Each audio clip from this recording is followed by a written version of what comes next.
Welcome to Research to Runtime. I'm Talia Goldberg. I'm a partner at Bessemer. I've been at the firm for a little over a decade and help lead a lot of our AI investments alongside my colleague Bhavik, who's on the line as well with me, and my co-host.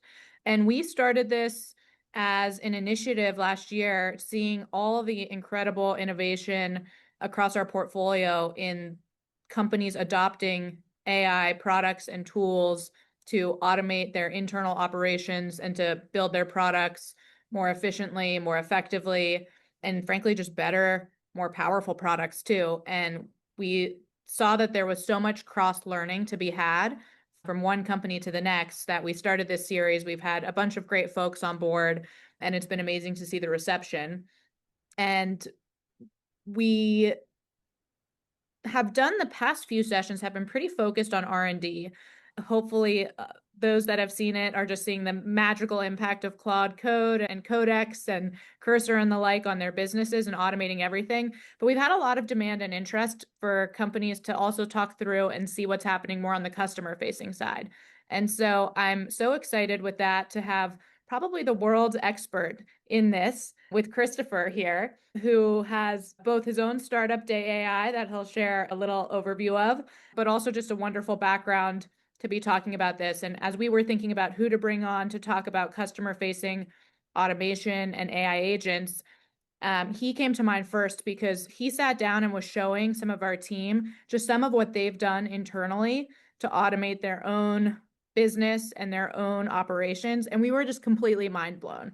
And it took it to a whole nother level. So in this conversation, he's going to go through and actually show us and do demos and take questions and answers on what they're actually doing. Feel free to add questions in the chat as we go along, and we'll try to address them and save some time for Q&A too at the end. Awesome. Christopher, do you want to give a quick intro on yourself with that tee up, and then we can talk a little bit about what you've done? Yeah, absolutely. Christopher O'Donnell out here in Boston. Thank you, everybody, for joining. This is a super fun topic. I spent 10 years leading product at HubSpot. It was like a fever dream of all-in-one customer platform. And with everything that started happening with AI back in 2023, we started this startup to rethink everything from the ground up. And yeah, I love making stuff. I love playing music. I love my family. I have an 11 and 12-year-old kid and play a lot of guitar and have a lot of fun building software with amazing people. Awesome. Christopher, I'm curious just to hear from you. Like, you came from HubSpot, you're now working on Day. So you've seen a best-in-class software business and how that's run, and then you're building Day pretty differently and rethinking a lot of the operations and the team and how you do things is very different from what we've seen and so powerful. I would love to hear like what the company of the future or maybe the present, because it's present day, looks like relative to how things were structured a decade ago or 5 years ago. And then in particular, where you've seen as a tee up to our conversation, some of the true hero use cases of AI for customer facing roles on your team. Yeah, I don't know. I think the only intellectually honest answer is to say you can't step in the same river twice. Everything is evolving so quickly. I think we're all just trying to share ideas and show each other examples of our work. That's the spirit of today.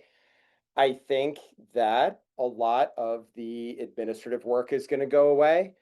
I hope that the part of our jobs that is the creative part, that is the empathetic part, the aspect of our roles where we get to connect with other humans, whether it be colleagues sharing ideas and or prospects that you're trying to serve, customers that you're trying to serve, that maybe was 20% on a good day of the roles 5 years ago across the company. And maybe it should be 90%, should be that part that only we can do. That's my hope. I do think it is playing out that way. I think things are going to change a lot. And so the rules are gone. Doing a new SaaS company, I don't think that we can build the financial plan and the headcount plan and the operating system and get that going and drag the spreadsheet and get the whole thing moving and happening the way that we have been for years and years. I've been doing this 20 years and I don't know how much of it applies, honestly, anymore. trying to figure that out. And the last thing I'll say is I don't know how much time we have. We all, everybody on this call, I don't know how much time we have as founders to find some new normal and execute in that new normal. So it's a little stressful, but again, it's balanced out by the increased amount of time we can spend together just talking about ideas and getting really into the details, getting really into our customers, which we'll look at today. So that's where my head is. I think it's really an emphasis on moving quickly and sharing ideas. That's great. That's why we're all here. So maybe to start, would love to hear from you just as you look at your organization across customer facing roles, sales, support, success, marketing. What are the top few use cases or roles where you've seen the most ROI in terms of leveraging agentic software? And then I want to then talk a little bit about how we go and set up those use cases. Yeah, I think that this tsunami of AI changing work productivity and changing company culture and changing company composition, the wave has clearly started to break. And many, I think, would agree that it really broke with software engineering. That is the department that has changed the most. I think it's a great set of changes where we can be very synthetic, we can move very quickly, we can really solve the actual underlying problems because the writing the code part is free now or rapidly approaching being free. So that's pretty cool. That's the farthest along. I think obviously legal, companies like Harvey and so forth are bringing so much productivity to legal teams. And we certainly see it. We have a law firm that is super AI optimized in addition to being extremely good attorneys. It's a great combination. And again, that admin, research, whatever work is a smaller percentage of the time. And it's wow, we can get right into the details of what we care about and getting this exactly right. They have more time to listen to my philosophy on terms of service, all the rest of this stuff, and to try to get that right. So then from there, I think marketing, there are so many places that content creation, even video stuff, like we're doing Claude Code with video, which I won't get into today. If people are interested, happy to take that offline. But so much cool stuff that you can do in content creation and paid media and so forth. Then you get into sales, then you get into operations, CEO. People are building these Claude Code, chief of staff, OpenClaw rigs, whatever, and doing incredibly, I see a ton of these every day, and people are doing unbelievable stuff. That's really neat. And this is where I'm going with what I want to show today, which is really practical stuff about how to think about doing more of this for the populations in a company where they're not going to go grab it. They're not technical enough to build it themselves. You want to be very careful with the data that is used and the permissions that are given, et cetera. But you want that AI productivity in that dance. I think that's largely where we are. Not that software, legal, et cetera, are not still barreling forward very quickly. That's where I think it is. That's true. To enable the teams to take advantage of AI, as you said, and people who don't have the technical skill sets perhaps and aren't just going to go grab Claude Code and spin it up themselves. What do you do to set up those use cases? How do you enable that across your organization? Is there a baseline framework that you've started? Yeah, and we'll talk more about this. I think that if I had one thing to leave you with today, it's think agentically, think of agents like a team member. The sort of human metaphor works pretty well. That's the number one thing. Now, one of the hardest things to get right is training and permissioning people as they join your team. How much do you trust them? How, quickly are they learning? Are they receptive to your feedback? Are they doing the company type stuff? You really want to keep that sandboxed person by person so that a new employee can't go just deploy new pricing and packaging on your site. That's the kind of thing that traditionally we have an operating system and decision-making frameworks, all that kind of political infrastructure, political, like in the best possible use of that word. What happens when we start to automate the work?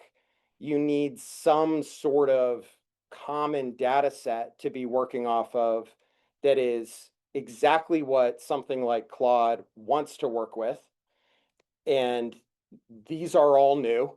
There are not a lot of existing systems of record that were built to be something Yeah. Claude wants to work with and can work with very quickly and effectively. And that data set be rooted in customer verbatim.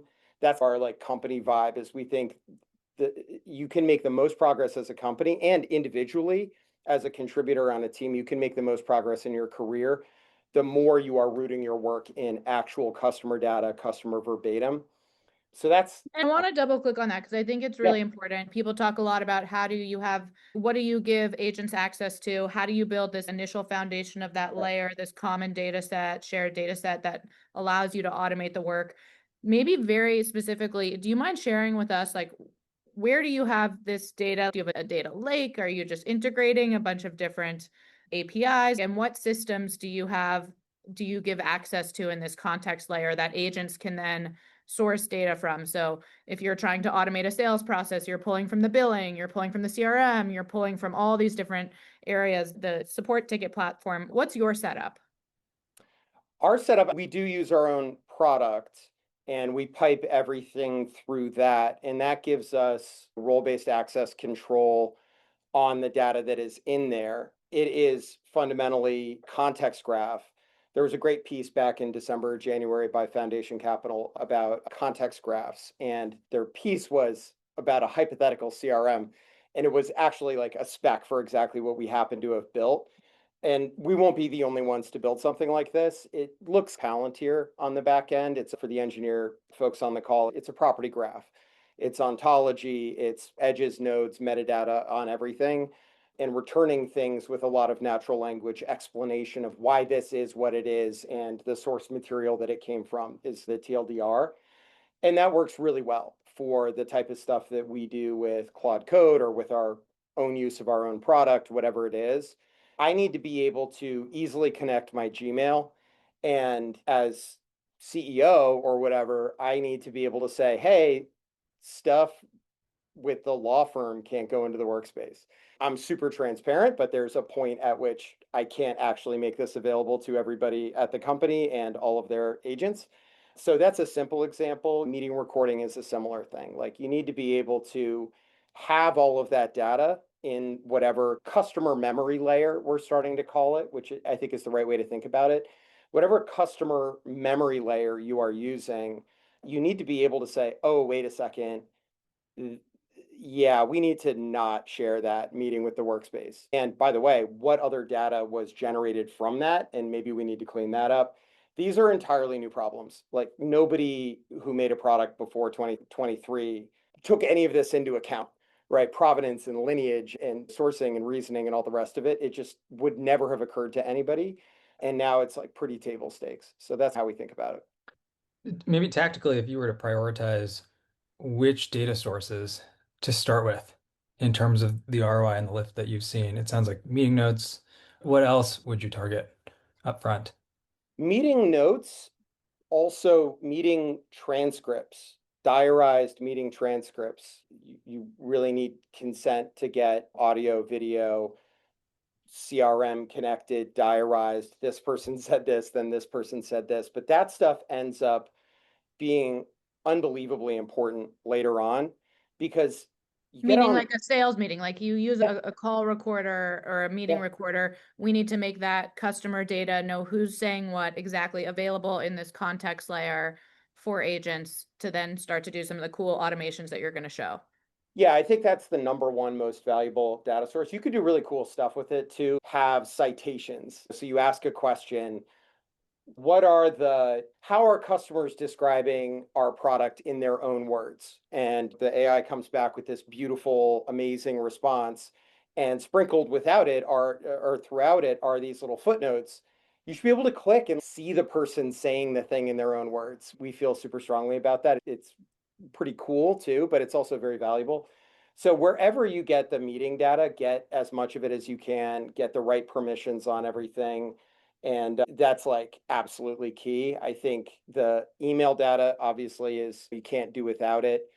You're not really going to connect like everybody's Gmail to Claude or dump everybody's email into S3 or GitHub or something like that. So that's a tricky problem, but that's a gold mine.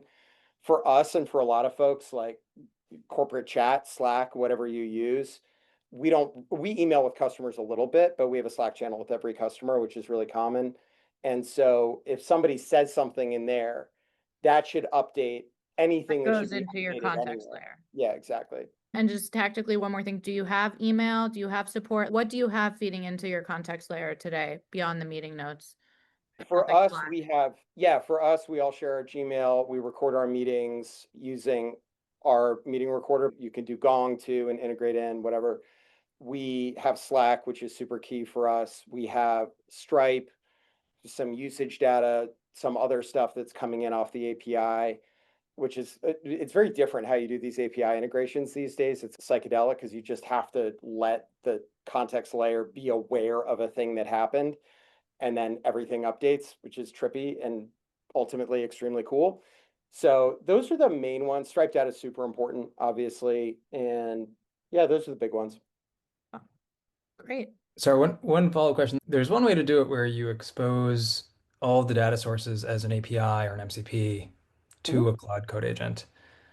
The way that you're describing is to build a context graph or some sort of graph that has a little more context about the data sources. Can you talk about the differences in constructing both of those and the merits of the context graph as opposed to just an API or MCP expose? Yeah, let's say I was on your team and we're using the Gmail data in Claude. Can I see your emails? One of the principal benefits of any CRM system, or whatever this ends up being called, it's not really very much like the legacy CRMs. You can look at it in tables and boards and that kind of thing, but it's a wildly different new thing. The core benefit is multiplayer. One of the core things, like for an investment firm, for example, I talk to VCs all the time. Biggest concern there is toe stepping. Is there a conversation in progress? Has somebody already started this conversation with this founder of this company? Do we have a way into this founder of this company? It's all multiplayer stuff. And if you're total single player mode, if you know what you're doing, just use OpenClaw. Straight up, have fun, go for it, be careful, but wire it up and let it rip, Claude code, whatever crazy stuff you want into it, and you're good. The whole topic a few weeks ago of can you vibe code a CRM in a weekend? My question on that one is, what are you going to do with the rest of your weekend? Because it's going to take you like half an hour. It's extremely easy to vibe code a CRM for single player. The minute you want to take all of a real company's business priorities and data visibility into account, you're not vibe coding that. There's absolutely no way. So that's really to answer your question, it's one word, multiplayer. So that's where you really need this graph and this You need structure to be something. set up. Yeah, you need Well, something. Well, with that, I think we should move into some of the demos and just talking through some of what you've built. So I'll turn it over to you just to share some of the use cases that you've found like particularly impactful in automating the roles. And folks, please chime in with questions as we go, but you're going to see what sort of blew us away. And when we were chatting with Christopher, is just seeing this IRL and what they've built and what they're doing internally to really rethink the operations of their customer-facing teams. Okay, cool. So let's dive into, this is a real person. This is not their real name, but this is a real story. And I went in and basically said, that call I did with Vishal, I think is exemplary of what a lot of people on this call that we're doing with Bessemer here, the mindset that they're going to be in. This is a token maximalist, super AI forward founder. And it's maybe 50 employees, something like that, but growing really quickly. And this fellow that we're calling Vishal has a rig running on GCP. It's not OpenClaw. It's a thing he did his own orchestration and stuff like that, but it's Claude code based. He's spending like $300 to $700 a day, and it's worth it. You know what I mean? He has multiple employees worth of automation of his own kind of office. And this is that single player thing. right? And I get on the call and he says, okay, so we're hiring a head of sales. We have however many reps we have, and we're adding 10 reps. We have 5 reps, we're adding 10 reps. And he had this moment of panic when I said, okay, great. So you know what's possible. How are you going to roll that out to all of these salespeople who show up? And I have no idea. Like, I know how to do this on my own, but I have no idea how to roll this out to a bunch of other people. You can build it for yourself pretty easily. And the security blast radius on that is totally under your control.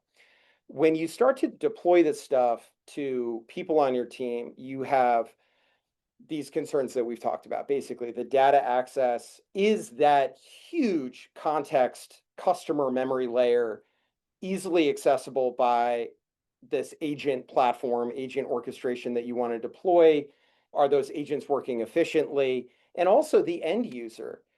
How intuitive is this going to be for the end user? So I know that if you're here, you're probably pretty AI forward and probably pretty far down some amount of conceptual understanding. And so just to reiterate that, and then we're going to dive right in. I have 3 examples that we can go through pretty quickly.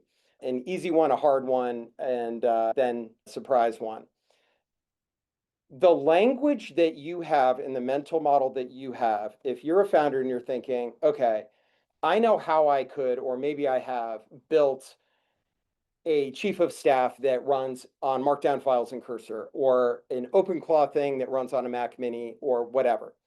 You already have the mental model that you need, in my opinion, to have everybody at the company doing this. And I just want to illustrate a few of the patterns that, if you do have that feeling of, I have no idea how to securely roll this out to people who are not technical, just patterns and kind of mental model extensions of how you already think about it that will get you there and unlock your imagination. So you go, oh, I could do it this way. It's agents, it's skills, it is some data memory layer, and it is the orchestration. Are you going to wake these agents up? Are they going to respond to events?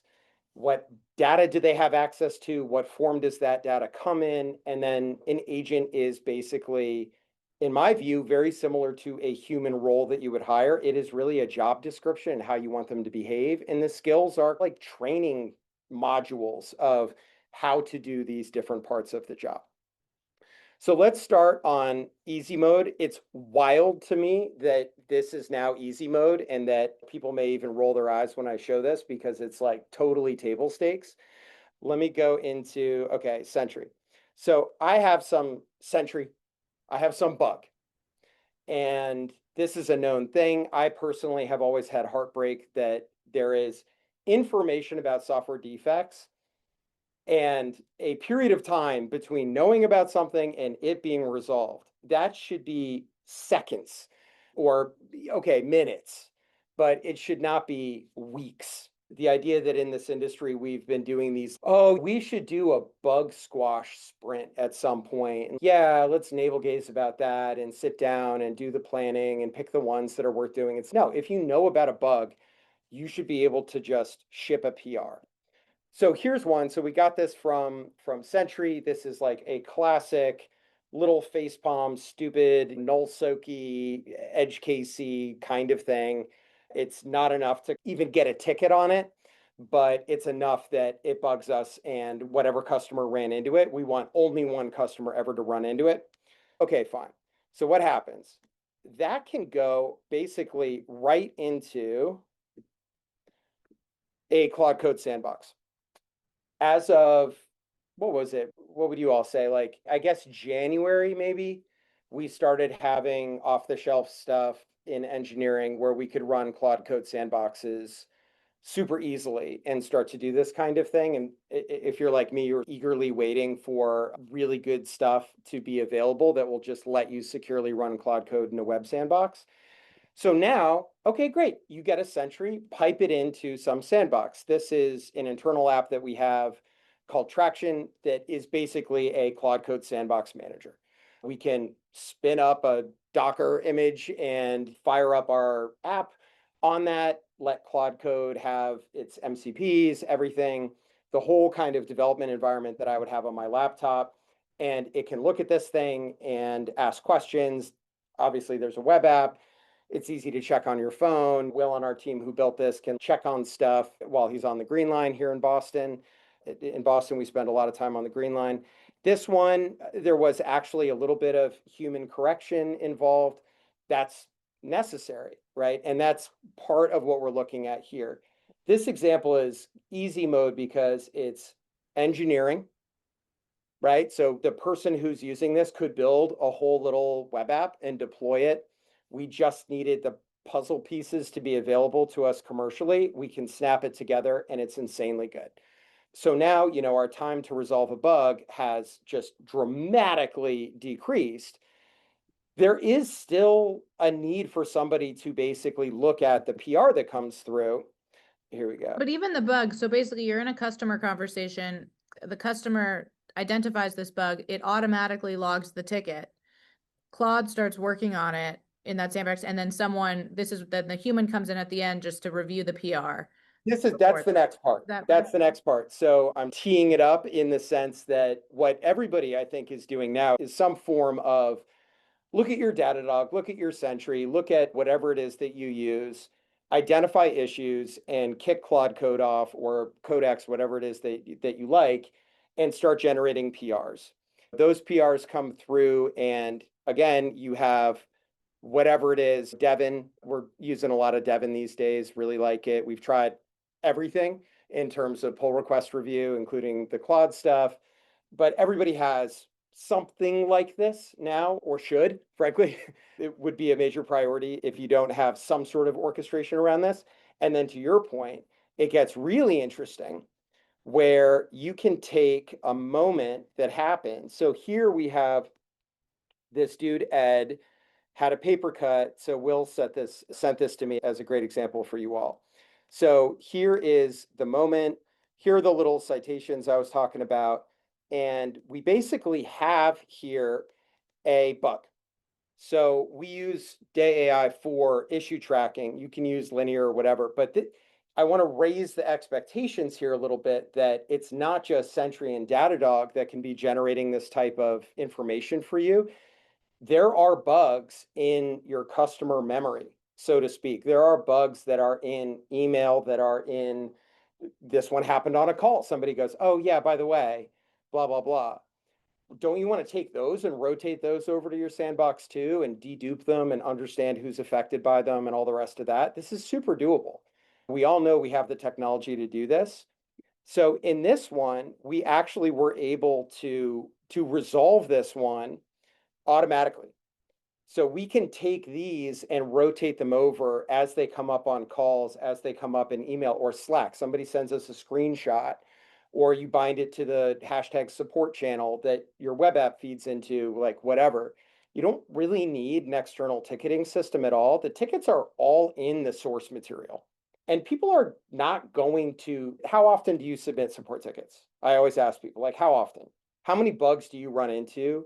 If DoorDash crashes or you can't figure something out, you're not like, let me find a way to report a bug. People don't report bugs. We get them, but that's 1 out of 100.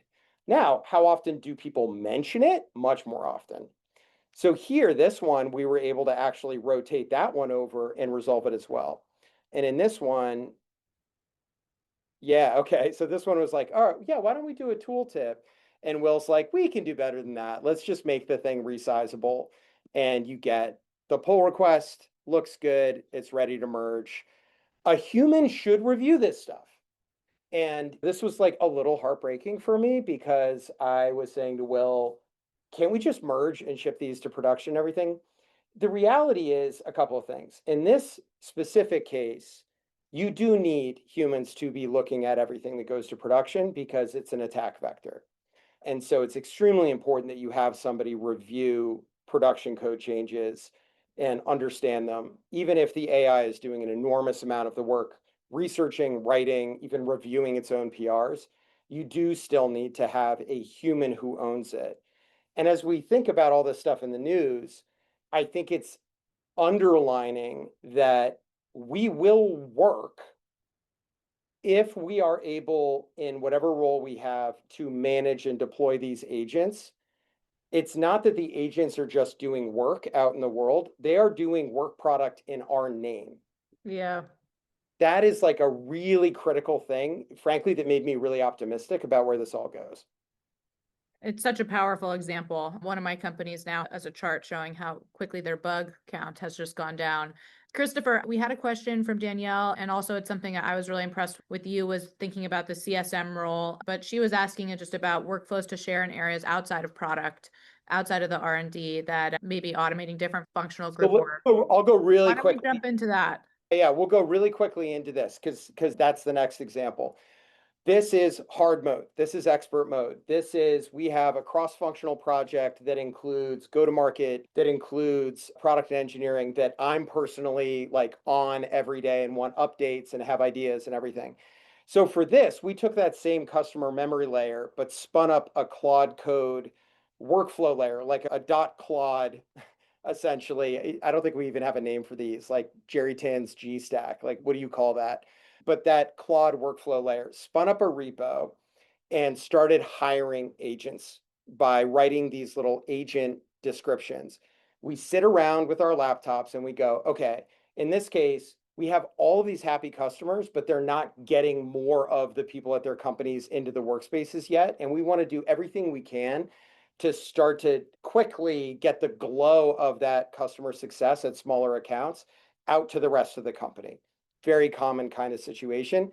And we don't have time to go hire an analyst, hire a user researcher, hire a team of CSMs.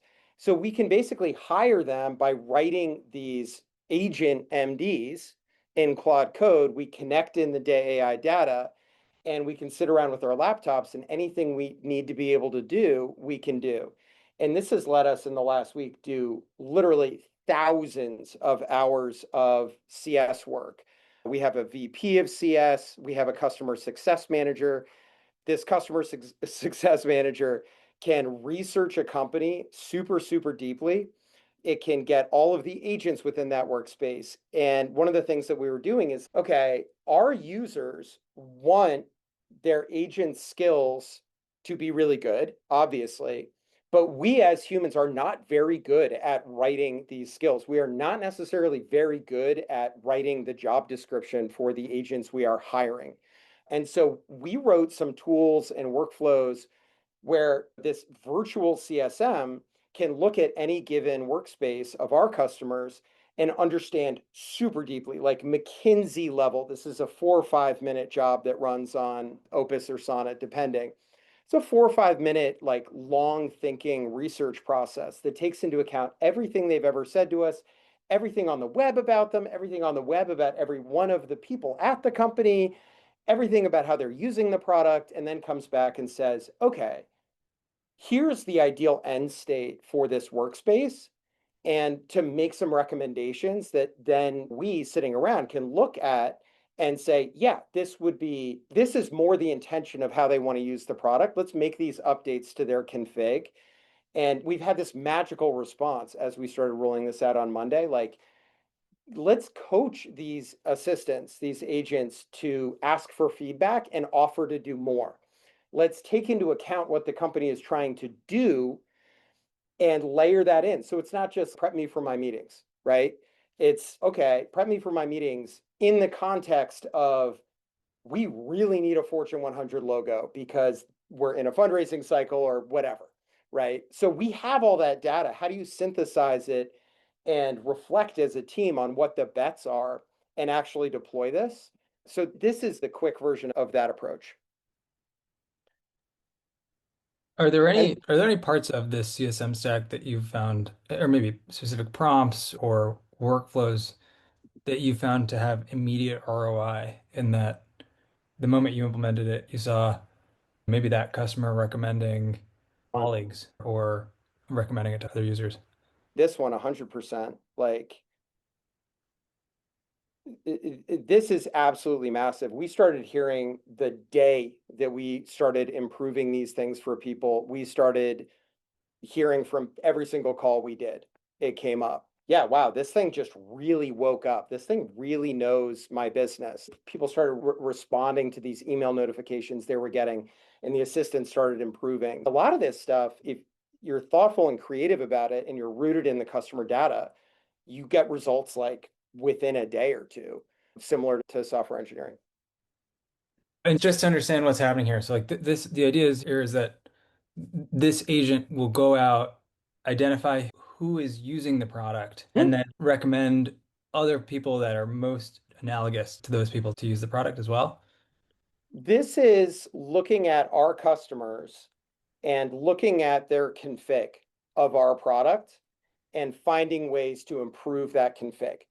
Basically, it's a sort of a classic CS invest in value, right? If you had a CS team, you'd be saying, okay, we're going to change the comp plan over the next couple of quarters. We want everybody to be spending time being proactive, getting on calls with your book of business and leaning forward, drive value, right? Like we're not in a save mode. We're not in a renewal optimization mode. We're in that CS mode of like drive value.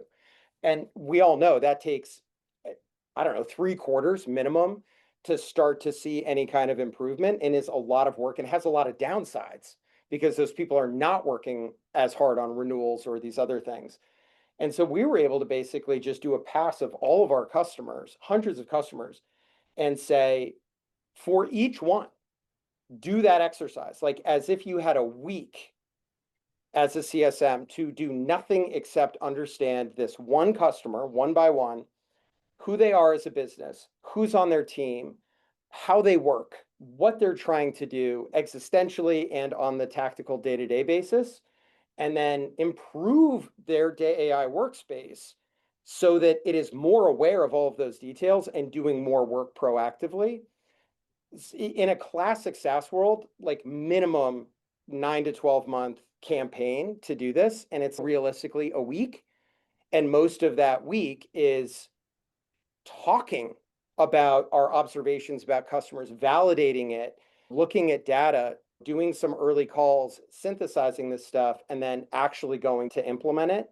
That motion of doing something once, twice, 3 times, and then making an agentic job description to do it for you, roll that out, that's like definitely very much here.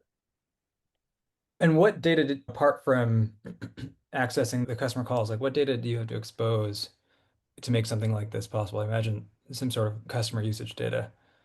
Yeah, the usage data, the way I would describe it to somebody is if you have, I love these, and I love to see other people's versions of this, but some admin UI, a way to go in and look at the config that one of your customers has, so that if you're on a call with them, you can look at that. You don't have to make them click around and show you how they have everything set up. You can look at the value that is being driven and maybe tweak it with them on the call, like that type of pattern.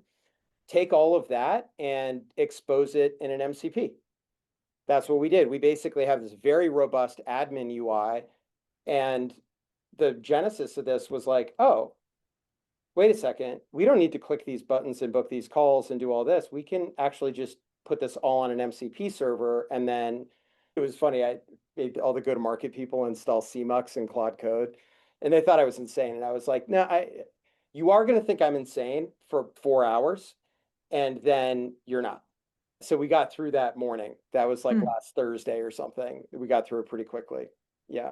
So that plus the day. And so 2 questions. One that came through the chat, I want to switch to a sales question, but right before we do that, maybe just to bring this to life. So you have all this data, product data, usage data, customer conversations. So the agent can understand and identify, hey, maybe like this person hasn't taken advantage of all the features or is getting hung up here or isn't using it in this way. It'll proactively start to alert or do things to tell the CSM like, hey, this is what to do.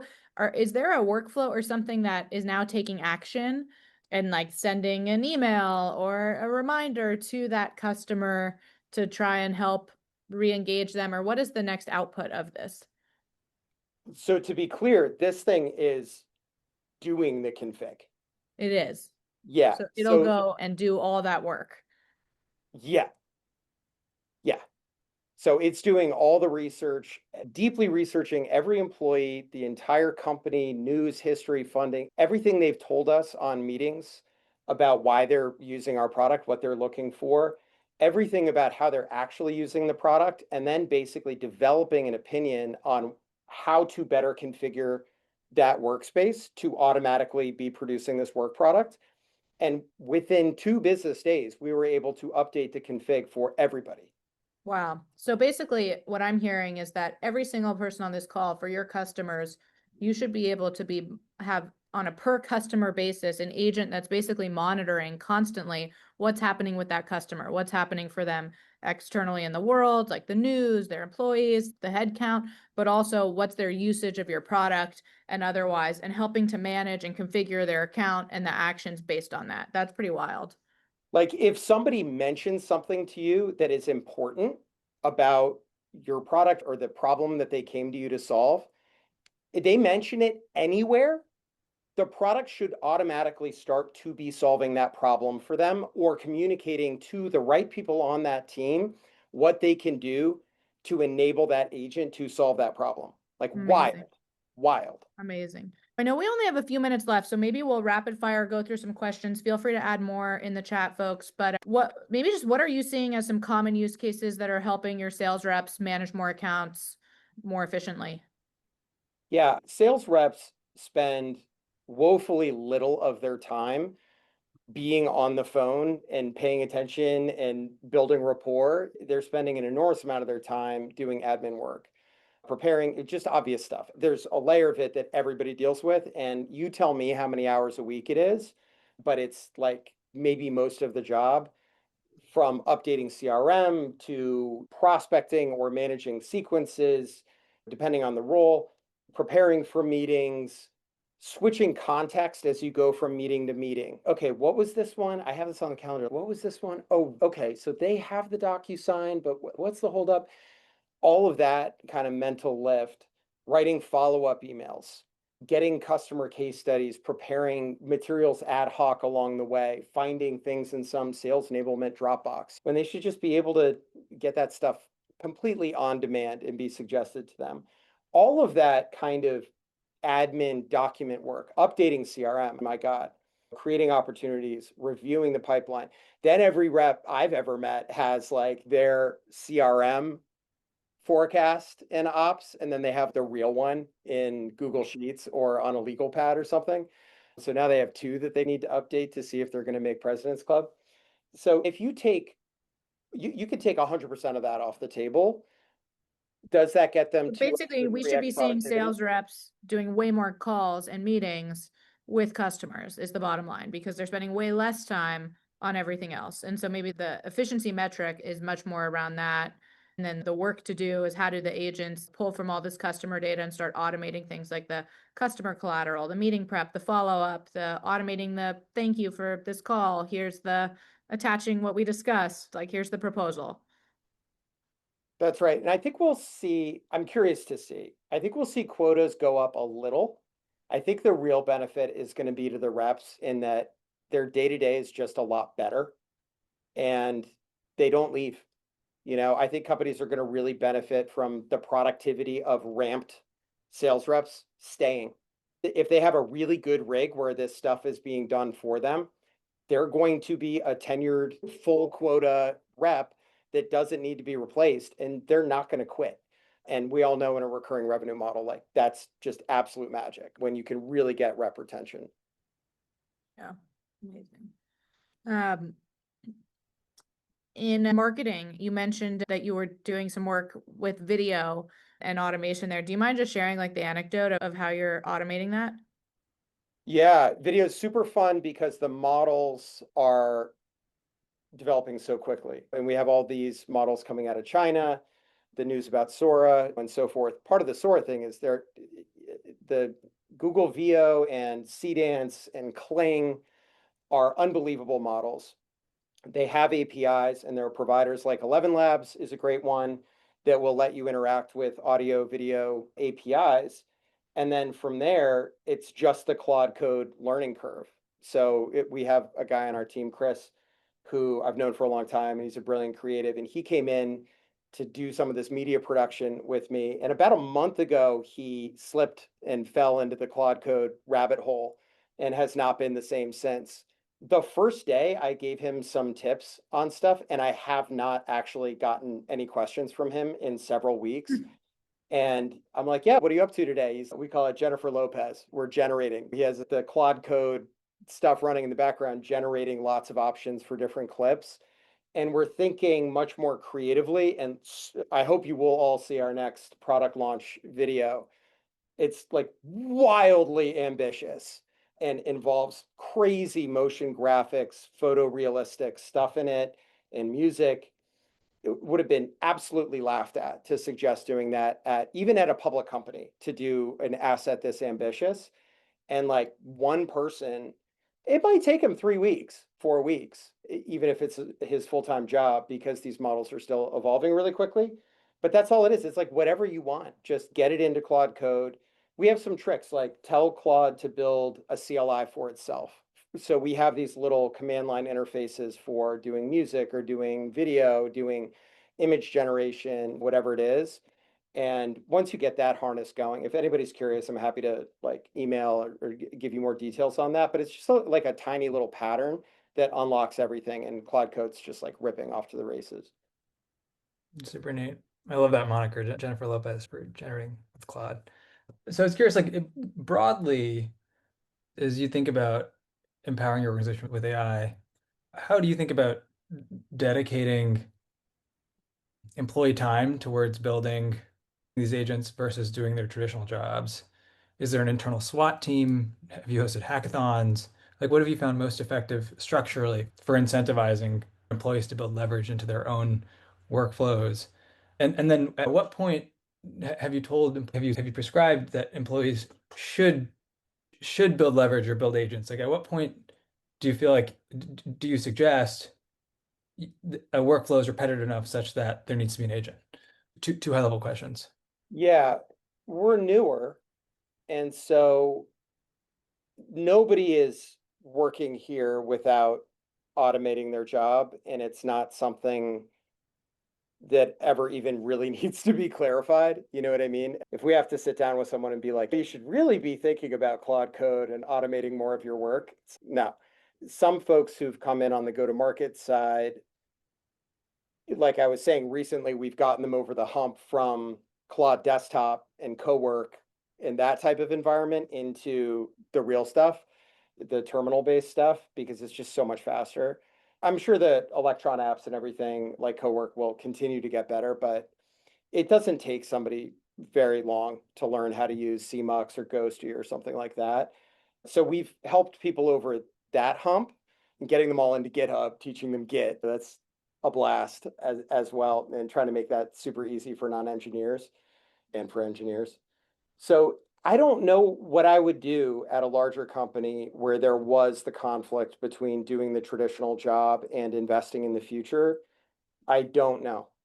I don't know. I think folks are going to have a problem because the inertia and the momentum of how much you can get done in a day, that expectation. Boy, if you're not coming into work thinking that you should be doing 3 times as much work in a given day as you did 5 years ago, I do fear for that person. Like that person gets left behind for sure. Now, everybody has time, and I think it's doable in pretty much every role, but I don't know what I would do with a big scaled team. And we've done hackathons. We had an offsite here in January, and I surprised everybody, and I made all the non-engineers build an app using Claude Code in our SDK. And they weren't allowed to open a code editor, and no engineer was allowed to touch their laptop. Every single person had a working app in the first 90 minutes. And that helped too. That demystified it for people too.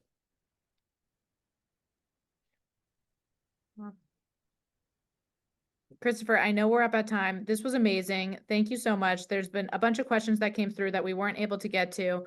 But for folks that are interested in following up or learning more, is there somewhere that they can contact you or the company, Day, and see more content?